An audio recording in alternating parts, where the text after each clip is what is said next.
Good morning. I'm just seeing if making sure we don't have anyone in a waiting room.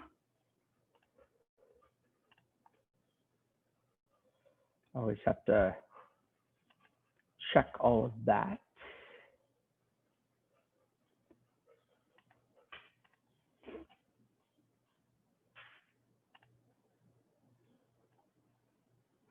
Bob, are you on your way to play golf?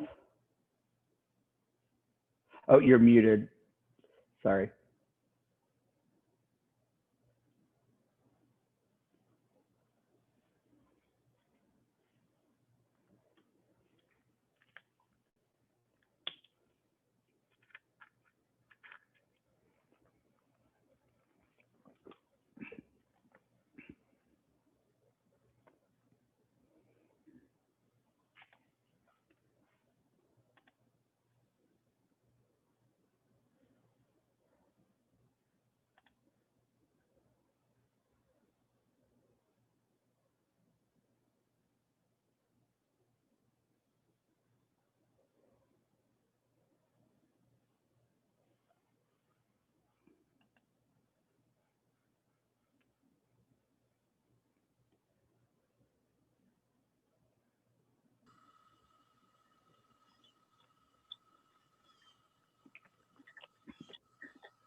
I think you can hear me now. Yes, I can. Hey, Bob, are you on your way to play golf? Yeah. I could hear you. You Okay. couldn't hear me. And No, it's funny you're when just- I have my speaker on now, I can't see you, but when I go off, I think you come back again. So I'll go off. Anyway, I'm here. Thanks. Yeah, no, it's good to see. And Josephine, you're on mute, but it's so good to see you, or to know that you're here. And I hope that I appreciated your Thanksgiving message, and I hope that you had a wonderful day.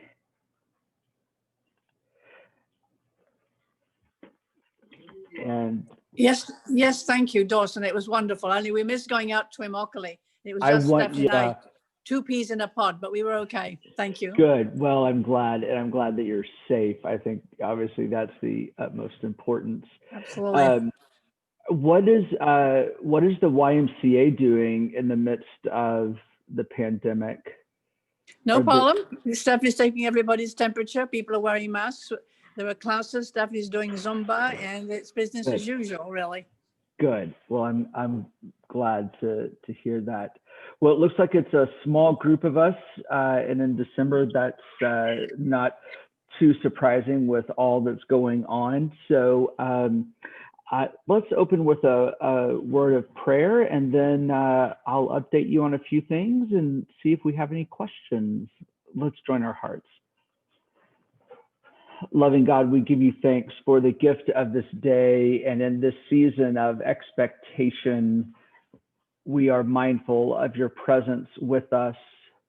And so, God, we ask that your Spirit would continue to dwell with us and to be present to us. And so we ask for that presence.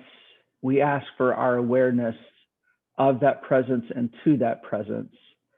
And so, God, we trust that you are at work among us and through us.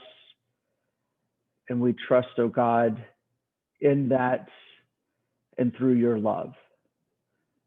And all of this we ask in Jesus' name. Amen. Well, we are quite in the throes of our Christmas and Advent season. The time that we are experiencing is wonderfully busy, but also, as I mentioned, wonderful. We are, yesterday was our first Advent meditation service with Deb preaching and Dr. Alexandra Carlson on piano. And I thought both parts of that service were really wonderful. And it was good to be reminded of the opportunity to just sit still a little bit So that was a really wonderful experience. And then from there, we're also getting ready for Peace Sunday, which is this Sunday in the Advent themes. Last week being, let's see, last week was hope, and then this week is peace. And so we actually have begun pre-recording worship for two reasons. One is that continues to be the safest option for everyone, because not everyone is in the room at the same time. And then the second reason being that allows our newly formed production team to be able to have an opportunity to really edit the service, not edit content, but edit transitions and camera angles and things like that. And so it was a really great opportunity it is a great opportunity for us to kind of try something new. And so it's been fun, but it's also a complete shift of how we do things. And so we now record the liturgical parts of the worship service on Thursday afternoon. So that pushes sermon writing and the finalization of everything in a totally different time frame, but we're all adjusting to that. And hold on one second, let me get Rich in here. Welcome back, Bob. And so I was just talking about our new way of recording worship. And I think Bill Anderson is on his way in. Hey, Bill, or Bill Robinson, excuse me. Hey, Bill. And so we are, I was just saying that we have a new way of how we are recording and preparing worship, and the fact that we now pre-record it on the liturgical parts on Thursday afternoons. The music parts are done at different times depending on when musicians are available. And so that pushes the sermon preparation deadline up and things like that. So we're all adjusting to new deadlines and things like that. But it's really been great to work with Brad Van Houten, our new director of production, who is also, learning his job as we're learning a new schedule. But I think it's providing a really new opportunity for all of us to try to create a more holistic online and virtual experience while we are in this very unique time in our nation's history and really our world's history. And as I mentioned earlier, it also keeps us all safer as we see an increase in COVID-19 cases. And so it's been, like I said, an adjustment, but I think it's been very good. We're only a week into it, but it's been good so far. So our Advent meditation services started yesterday. I thought Deb and Alexandra did a phenomenal job there, so that was good. And then I'll be preaching that service next week, and we have a flautist who I cannot remember her name off the top of my head, and Ryan Little on French horn. So that will be a great service as well. And so meditation services continue next week and then the week after. Because of the way Wednesdays fall in the month of December, we'll actually only have 3 this year, which is not uncommon. I'd say that happens about half the time.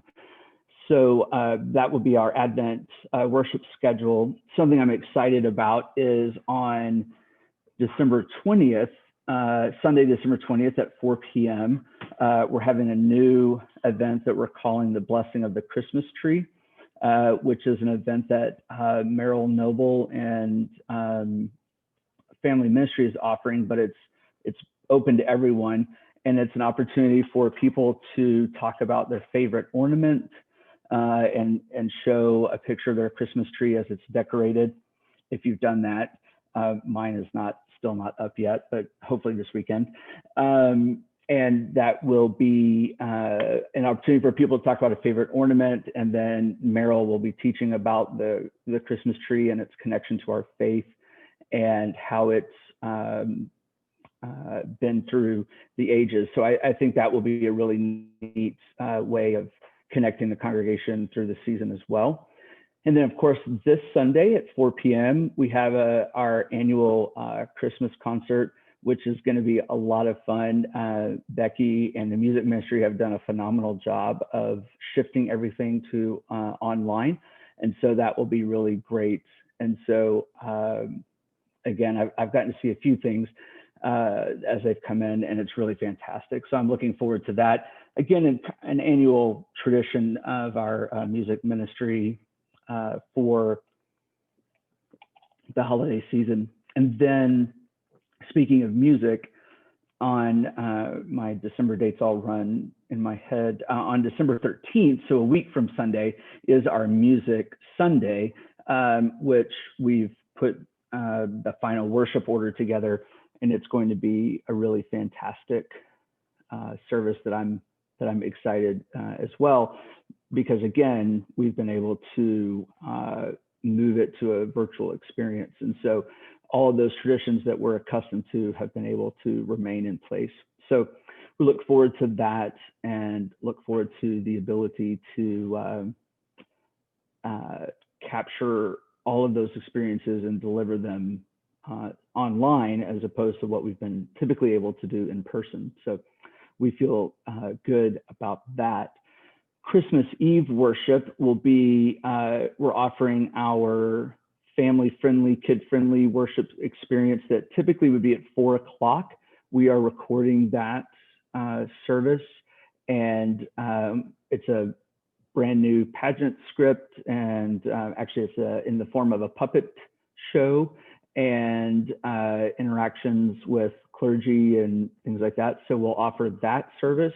And then we're also offering a very traditional service that will include, I would say, somewhat kind of like this past Sunday. It will have experiences of best of Christmas past with O Come All Ye Faithful and Silent Night, but it will also include new music, new sermon, things like that. And so we'll offer both of those services. They'll be available for download starting on Wednesday, December 23rd at noon.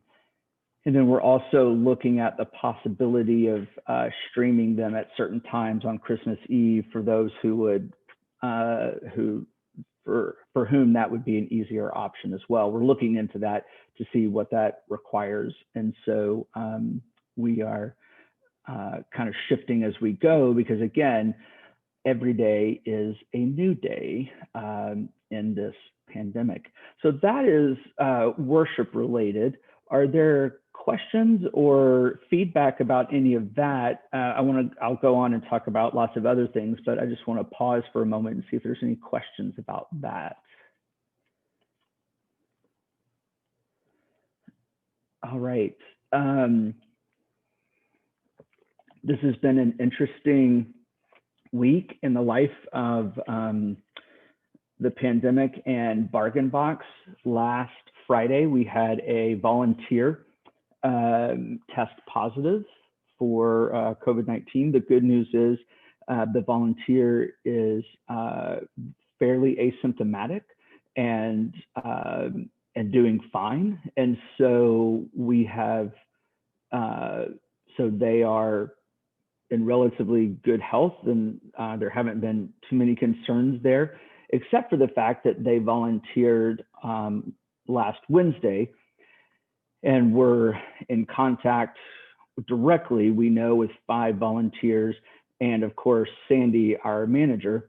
And so we made the determination over the weekend to close Bargain Box at least on Monday, in part because we needed to allow Sandy time to get tested, and we don't currently have an assistant manager. We're looking to fill that position.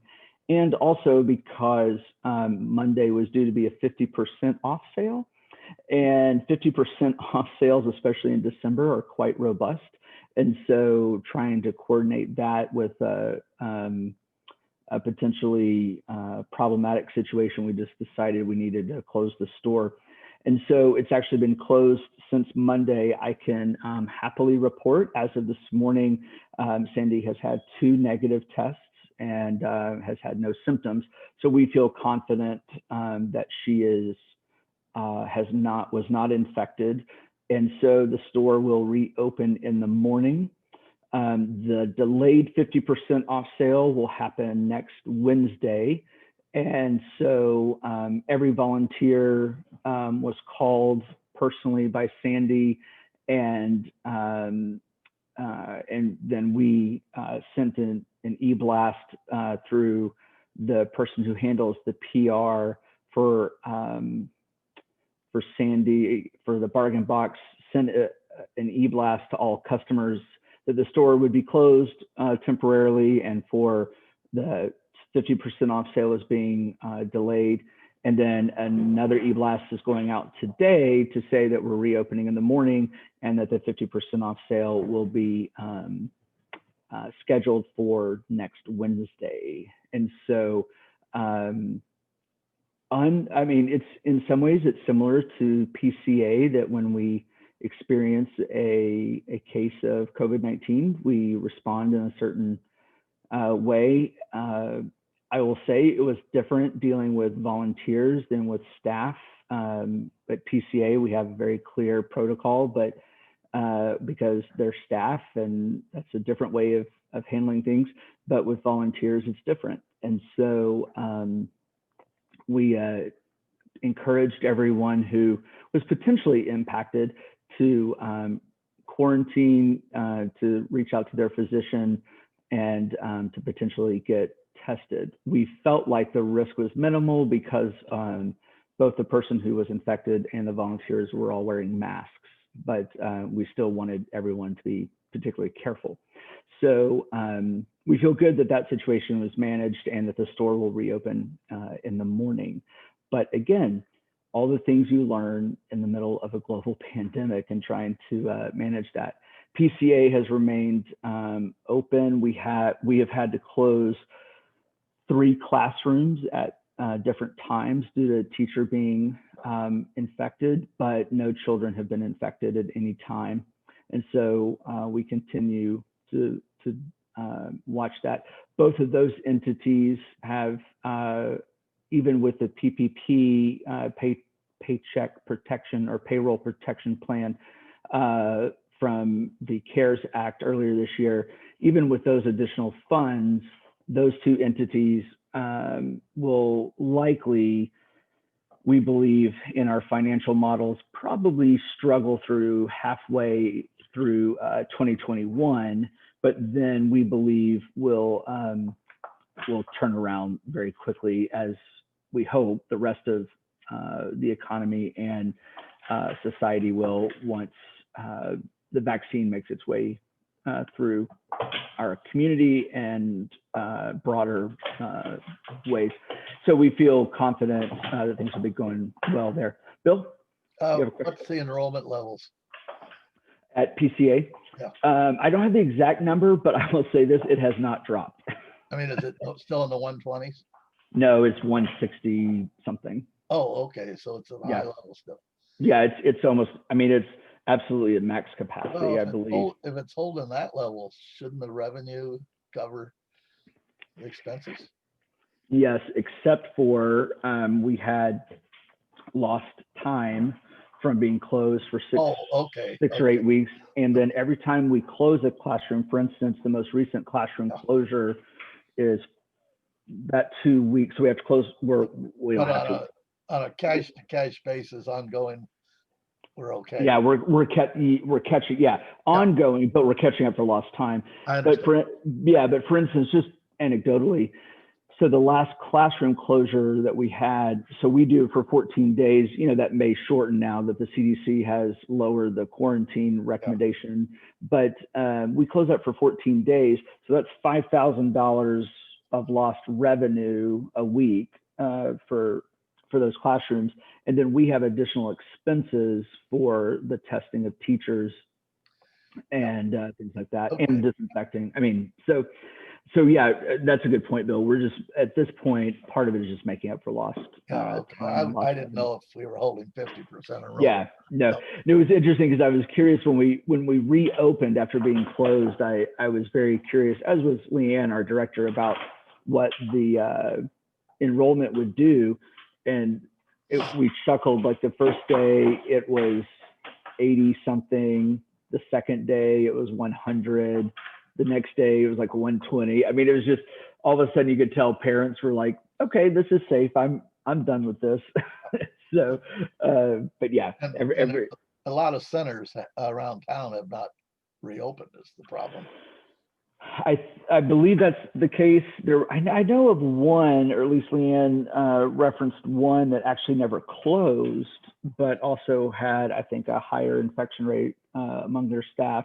Leanne's done a remarkable job of keeping infection rate low, and so I'm grateful for that. But yeah, some centers, like for instance,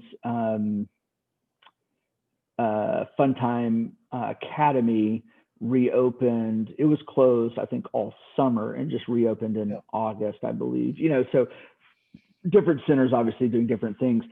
Part of the challenge is that some of the we're getting, there's really mixed guidance from. Well, Dawson, a lot of the centers don't have the board support and culture to manage well. Yeah. And you mentioned Funtime. I mean, they walk on eggshells day to day, and until they get rid of that attitude, they're never going to be strong. Yeah. Because I hate to say it, they don't run it as a business. They run it as a welfare agency. Yeah. Well, Dawson. Josephine, I just wanted to comment that the Y Childcare Center has been open for a long time and is doing very well. Good. I'm glad. The Y, and I know that we hold ourselves up against a certain group of centers. I know the Y is one of those.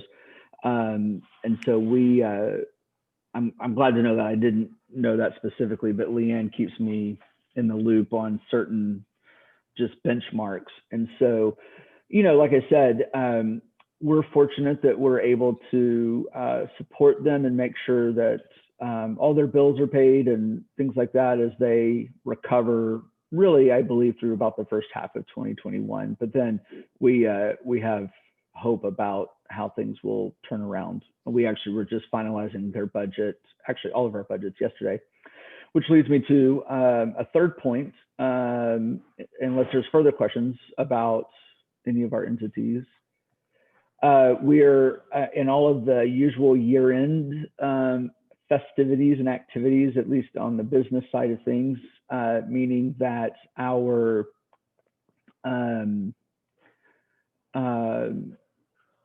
we've not completed our budgeting process, but we're on our way. Yesterday, our leadership looked at the final budgets of Precious Cargo, Bargain Box, and the church itself, and pass those on to the trustees. And so the trustees will vote on those three budgets and review those on the 14th. And then the church council will review them on the 15th. And then they'll go to the congregation in January for the final vote for 2021. And so we're in that process. The bylaws were reviewed once again by the council in November at a retreat. And so they are nearing a final draft of those revisions. And they're actually at an attorney for legal review to ensure that we're in line with nonprofit law in Florida.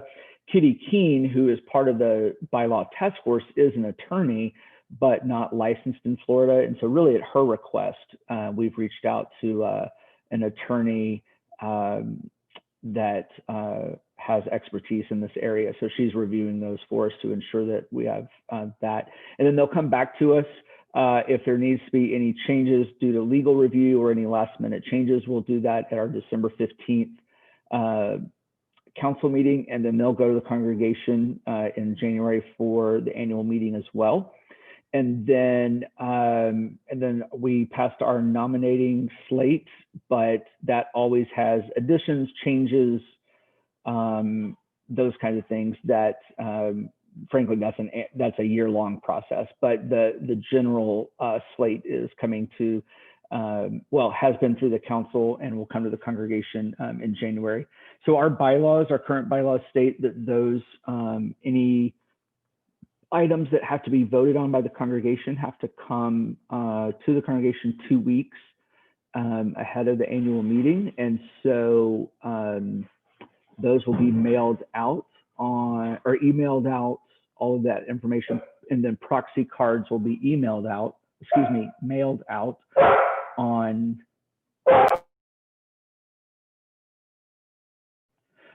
all of that information will go out on, I think it's the first Friday of January, so that the congregation has those a full 2 weeks before our meeting on January 24th. And so that will be, the primary documents will be bylaw revisions, budget, and nominating slate are the three documents that we anticipate coming to the congregation, and year-end financials for 2020.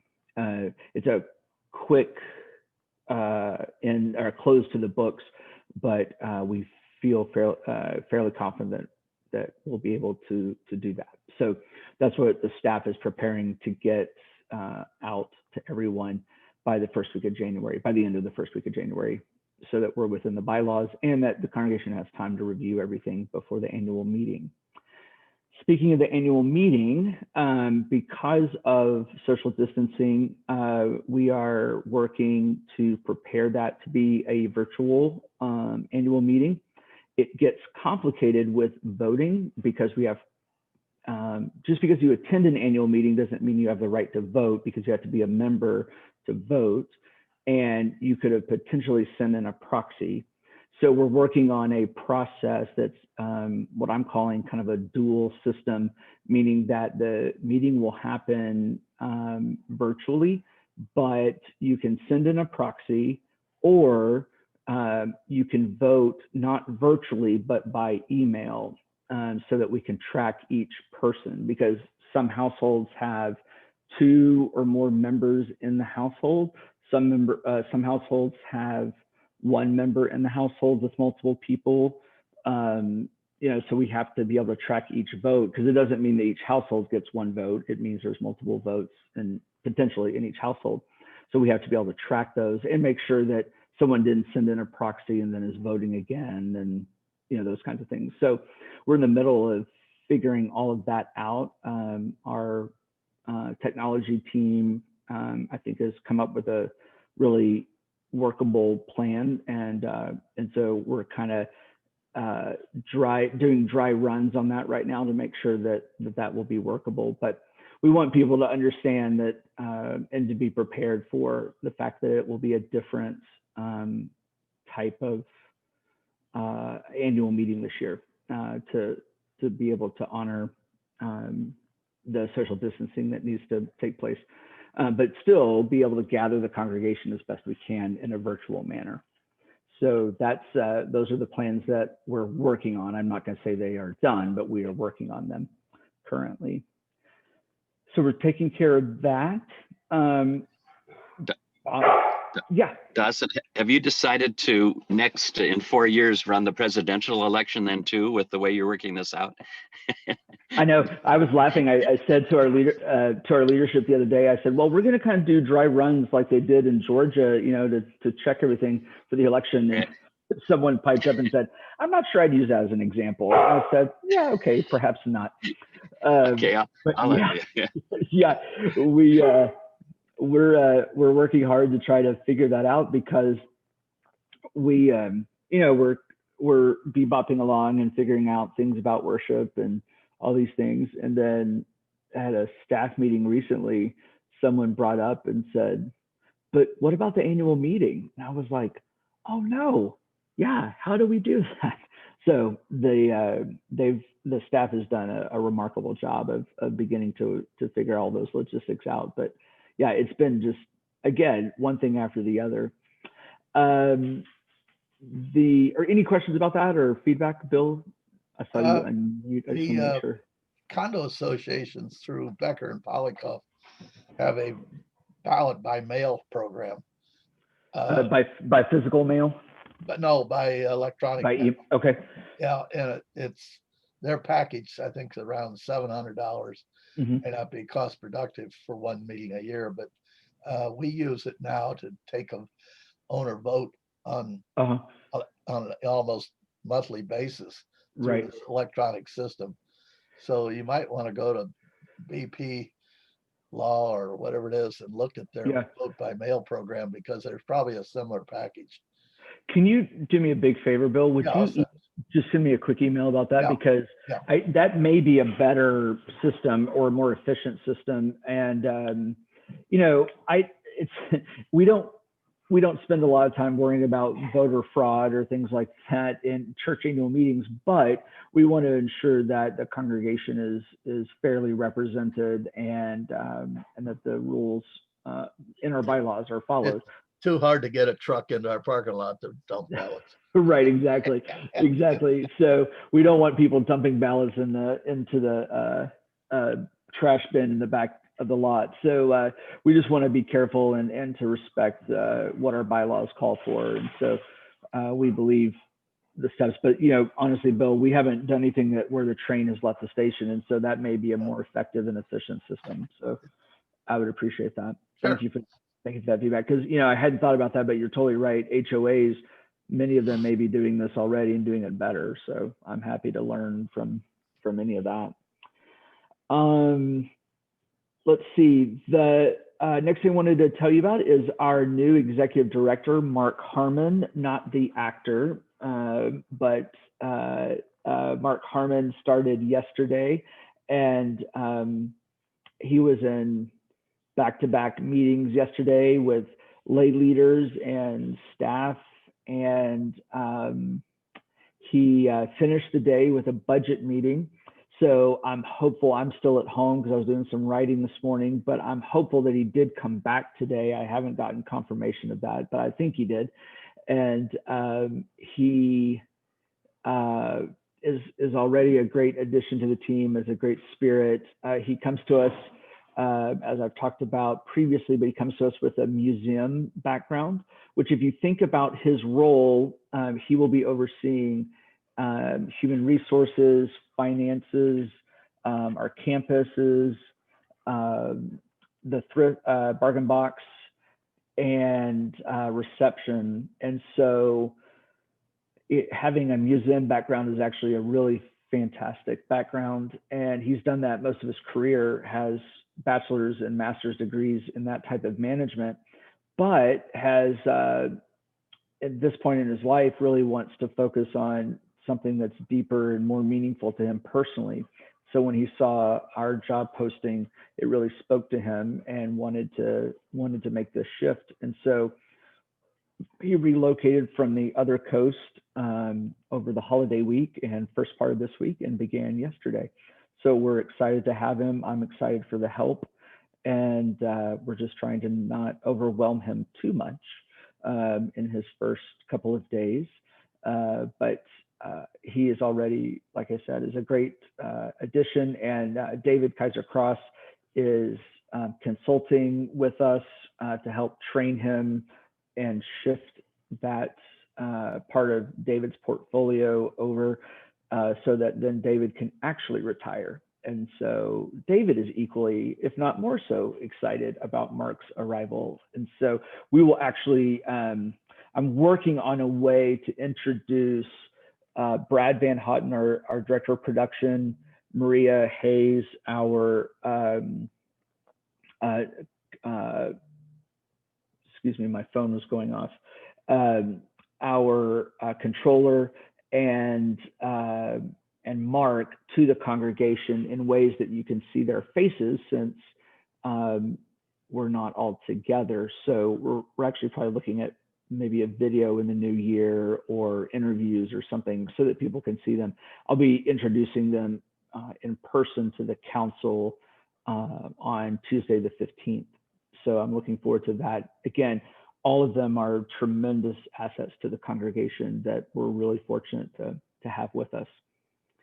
I do want to say a word. We have increased slightly. We have 8 members of the congregation who are impacted by COVID. At this point, we've had no deaths. We do have a church member currently still hospitalized in ICU who is over the weekend, this past weekend, was very gravely ill and has, I use this word sparingly, but I really have no other way to describe it, has pretty miraculously turned the corner and is fighting for their life. And so our prayers are with them.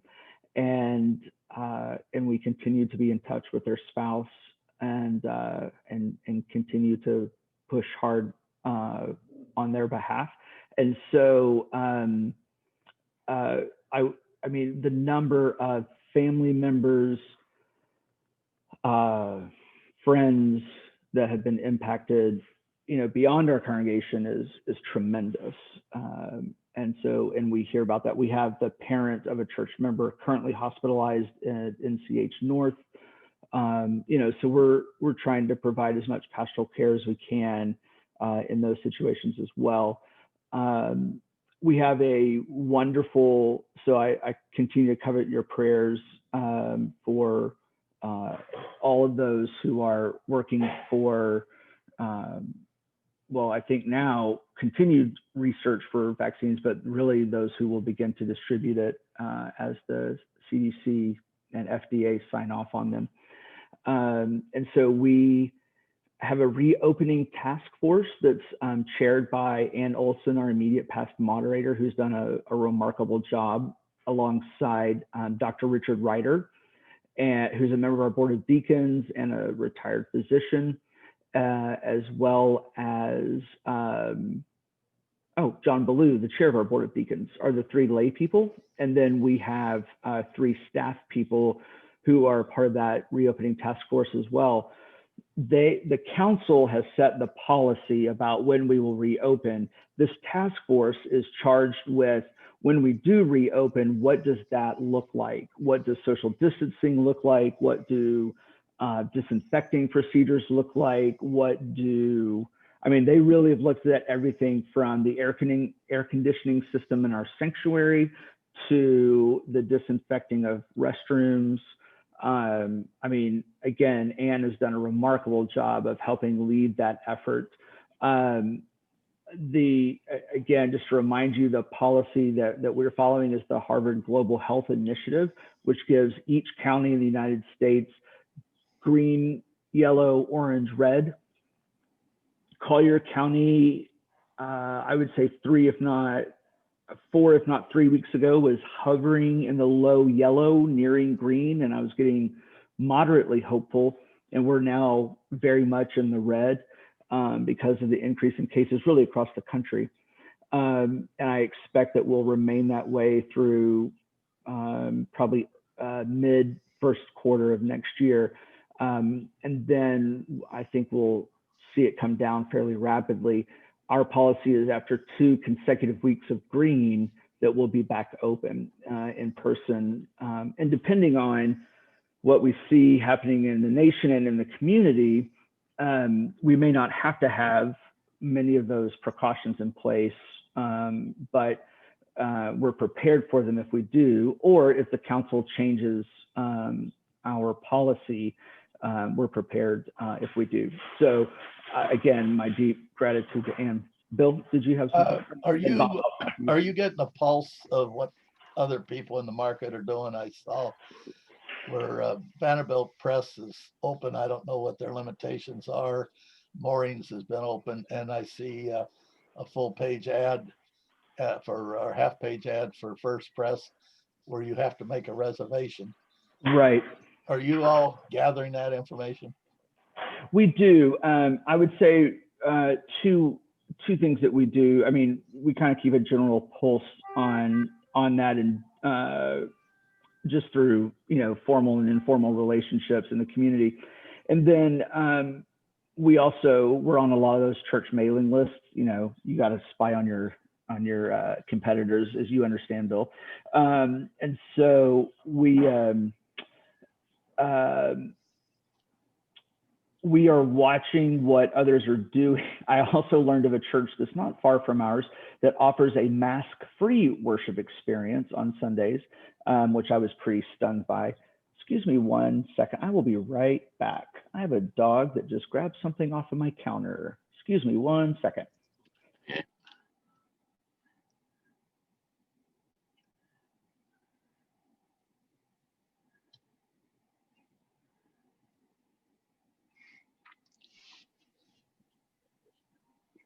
Bob, you're not driving, are you? No, I'm in the parking lot of the golf club. I knew you were going to dash out in a minute with a club in your hand. Yeah, no, I'm doing okay, but the problem is when it had my phone connected up to the car, I got cut off because it assumed I was driving, and so it took off the picture. So I had to re-enter. I was using the charger part, but I wasn't driving. I'm just sitting here. So, that's interesting. Anyway. Again, my apologies. So yeah, Bill, we're watching those. Obviously, someone asked me recently, why does that church meet and we don't? And my sincere, but probably came across flippant response is, well, I'm not pastor of those churches, so I can't speak to that. Our deacons have determined that our sanctuary, which normally seats 650, excuse me. That's all right. I'm trying to keep him out of the crate, but clearly that's a bad decision. Bring him on the screen. Yeah, I may just. We called it the slammer. Yeah, I may just open the front door and let's see what happens. The challenge. So under normal circumstances, we can seat 650 in the sanctuary. Our deacons have determined that under the social distancing conditions, we can seat about 100. It isn't worth the overhead, Dawson. And I think with the delay of the snowbirds coming back, I don't, and from what I'm hearing you saying with the annual meeting, February 1 at the earliest, we've got good numbers moving ahead. We don't know what the next 60 days is going to bring in a lot of ways. I just don't think there's a return on investment to even offer opening, and we're perfecting the virtual, and win a few, lose a few. It's better than doing virtual funerals. Well, and I appreciate that, Bill, because that's you have articulated very well what I'm attempting to continue to articulate, which is it would just kill my soul for us to unwittingly become a super spreader event through worship or something like that, which of course is our main concern. And what you said is exactly true. We're investing a lot of time and resources into working really hard to perfect the virtual worship experience so that if we face another pandemic or another reason that we have to social distance, plus 60% or so of our congregation lives elsewhere for 3 months out of the year at least. And this way, as we have a better virtual worship experience, we're able to reach people outside of the congregation when we're able to, when they're away. And so I think this is a good shift for us anyway. And it's not a shift away from what we do well, but it's really it's an addition to what we do. And I'd like to relate something I told the chapters group yesterday about how electronic marketing and COVID has changed the way people are doing things. I received a phone call the other day from a gentleman, and he said, I just called to see how you're doing. Well, I have a lot of friends that don't expect me to remember their voice. And I said, doing fine. What can I help you with? He says, well, we're calling people to see how well they're doing and so forth. And he said, I'd like to share a prayer with you. And I'm thinking, okay, where's this going? It was Psalm 137. It turned out Jehovah Witness, they're not knocking on doors. They're calling. Yes. Now, here is one of the rubs that I'm hearing in the background. I think the deacons, I know the Stephen ministers are active. I think that deacons need to divide up the congregation and start calling the parishioners. I don't think we have a good enough heartbeat of where everybody is. Now, could I add to that a little bit? I've been thinking quite a bit about this. Candy and I have been involved trying to get the stordship thing going, and we've been talking to a number of people. And Dawson, I think you kind of need to hear this, that we, with those of us that either Zoom in with you or know more of the details, and Bill and others, understand what's trying to go on here. But for some reason, maybe we've missed it on an email or an explanation or whatever it is, but the assumption is that you individually, Dawson, are making these decisions. They're not catching on about Ann running a program with John Ballou and Richard Ryder, a physician on this committee, and some of the details of what the thinking is to delay the opening. Because again and again, one of the first comments we'll hear is, well, we're happy to contribute or do stuff this year. However, we just feel the church is making a mistake not opening. And then I have to start to get into that explanation that if there could be a blast, at least until we get our newsletters better out. I know the Eagles Wings and things have been delayed getting out. And there is that need to see what the church is doing in a big, huge calendar pattern that we don't have out yet. And that's nobody's fault immediately with our church. However, we've got to get that communication going. And Bill, you just brought up a really good point. I know John Ballou said to me, the deacons are twiddling the thumbs. They want to know what they can do and stuff. Well, they could twiddle a dial too, Yes, and that's not a bad thing. Talking on the phone is a positive, a connection, interconnection. I appreciate that feedback. And again, I think this month it's critical with Advent, and I think we've missed the boat on it for a couple of months because we don't know what we don't know, and it's a reach out marketing, and and if there's not enough deacons to cover it, there's some other people that have been deacons. Let's reach Former into deacons, the ranks. I'd be glad to help. Yeah, so will we. And so I think we just need to know if there's a pulse still out there. Sure. No, I appreciate that feedback. Trying to think what else I need to cover. What questions do you have? Let me, in our remaining time, ask for questions. Where are we related to budget year to date? We currently, at the close of October books, had approximately $20,000 cash surplus. And at the same time in 2019 had a $50,000 cash deficit. So we're in remarkably good shape. And so we feel good about that. And that's the kind of message that, some people won't ask the question, but I think it's a positive message. Because people won't invest in a losing operation. Yeah, but they also won't give to something that they think has too much cash sitting around. So it's both and. That's not too much, and I don't think you have to give out the number, but we are above budget slightly, and that's a good enough phrase. I think a lot of people fear that we're on the edge of bankruptcy. It's I think I sent you that article about the COVID despair the other day. You look down that list. as much of a bull as I am, I fight it. Sure. Because I'm looking at it from 5 different venues, and it's easy to fall into it. And there's a lot of people out there that don't have a strong resolve and alone, and I just think we got to reach out and touch. So I want to be clear about a couple of things, just so you're clear about this. So our Stephen ministers are calling we made a list early on in the pandemic of every person who lives alone in the church, and our Stephen ministers called that list every month. And then our clergy team works through multiple pastoral care issues. So you're saying that Stephen ministers are calling more than just their assigned person? Oh God, yeah.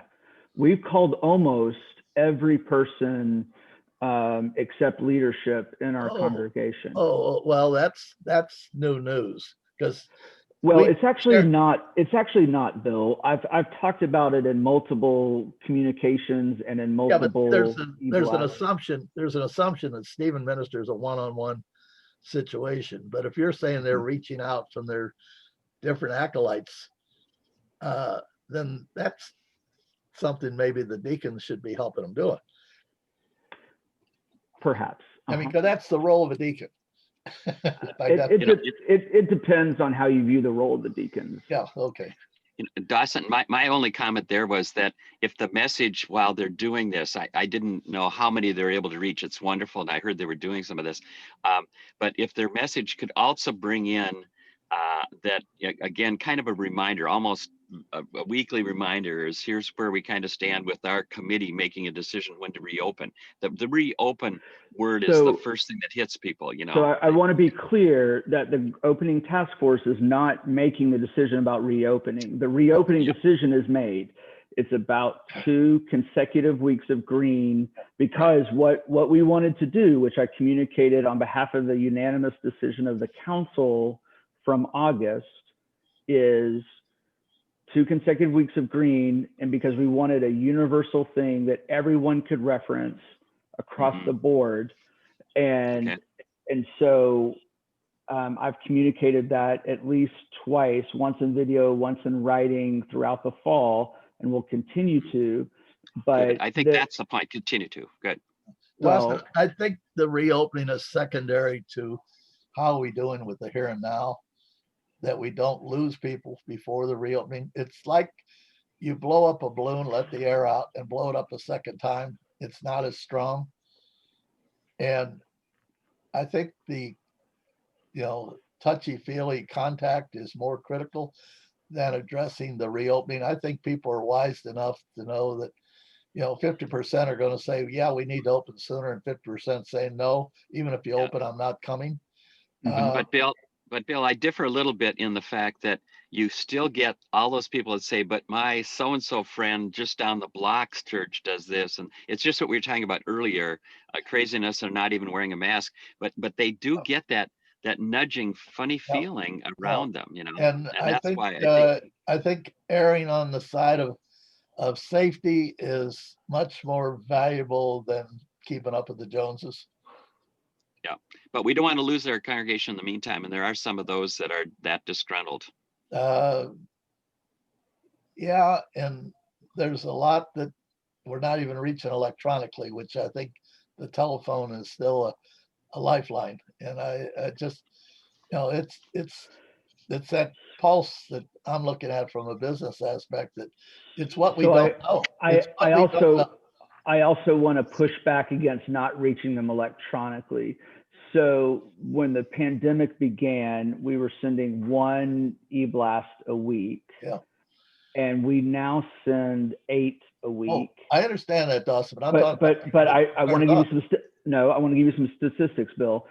And every morning that the devotional goes to over 1,800 people in a congregation of 1,200. I'm aware of 2 people that do not have computer access in our church. So we had, I think it was 84 people who we had contact information for, but not email addresses.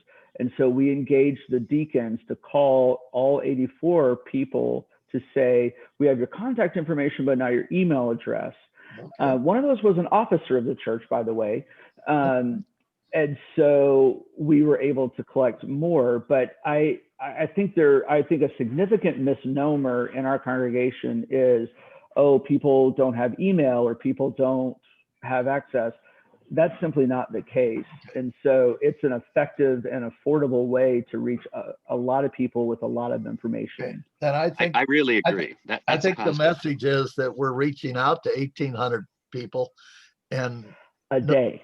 And people don't know that. And I think that's again, that's not true. They're not hearing it, but it's been communicated. I understand, but that's the so what we need to work on is how we communicate it again. Yeah. But we have continued to tell that story. We just need to tell it again and again. And I know a lot of people that don't look at their email but once a week, which is crazy. Dawson, right. I have a question. Yes. Dawson, it's totally unrelated. But first of all, I think you're doing an excellent job with the e-blast. But concerned with the e-blast, I'm trying to figure out what to do in terms of the angel tree and giving. I have been on the website, and it seems there is no angel tree this year, and I'm very concerned about gifts for children. There's family dinners, and there's also Feeding America. No. But is that all you're doing, or are you going to include more in another e-blast? So the alternative gift market is completely online, which includes Angel Tree. And so if you go to the website, or if you have problems with that, you simply call the church office, and you can sponsor a child just like we always have for Angel Tree. And but you can also support Baby Basics. You can support Lucy Lights. You can buy a cow, a goat. I saw that. Chicken. Right. Yeah. So, yeah. And one more bark, you can buy a black lab, right? Yeah, exactly. Right. And we're running specials here about on chocolate labs. So yeah. Yeah, you know, Josephine, just to back that, our BOMO board worked really hard in trying to work that out with Deb as our ministerial staff involved and everything. And so we've been planning that for some time. And Candy was just on it. My wife was just on it the other day, and we bought a bunch of stuff. It's really easy to do. It's almost better than fighting going through and we even had talked about doing a parking lot approach when the cans for communion and other things are given away. And we decided this is a much safer, better way, and it's very easy to do. So it's there. You just punch right in and you're on. No, I've seen all of it. I was trying to select, but I didn't see the angel tree per se. So that was all I was curious about. Dawson, is it possible to put together a one-pager for the people going to cans for communion that pass out to people just as an extra PR piece? No, not by tomorrow. But I hear the feedback, and we'll continue to try to find ways to communicate that. Thank you. Yeah, if I walk into the office and say we have to have an additional piece by tomorrow, I'm gonna not have a staff. Well, these are these are things that we're feeling and seeing. It's not criticism. We're trying to enhance the participation, and I think Bob will agree that in our circumstances, we're getting not the quantity, but we're getting a quality feedback with the chapters group, and it's held up well. And Rich has been a real asset, and we appreciate him being involved to support us. We have one more week to go, and then we'll be dark until we start the new book in January. And I assume that he'll be our moderator on that. I will. I haven't had a chance to work through that yet, but the new chapters group is something I've got to work on. I'm glad you mentioned that, because I need to put that on my list. Okay. Rich has been doing a great job, and he seems to enjoy it. So we're yeah, and we're certainly grateful for that as well. Yeah, right. I think I'm going to sign off all tea time. Yeah. I was going to say, I've got to sign off too, because I've got another meeting I've got to jump into. Well, thank you all very much. And and stay safe. And if I don't see you in, much. if I don't see you in This is person, very valuable, right? Merry Christmas. All All right. Take care, everyone. Sounds good.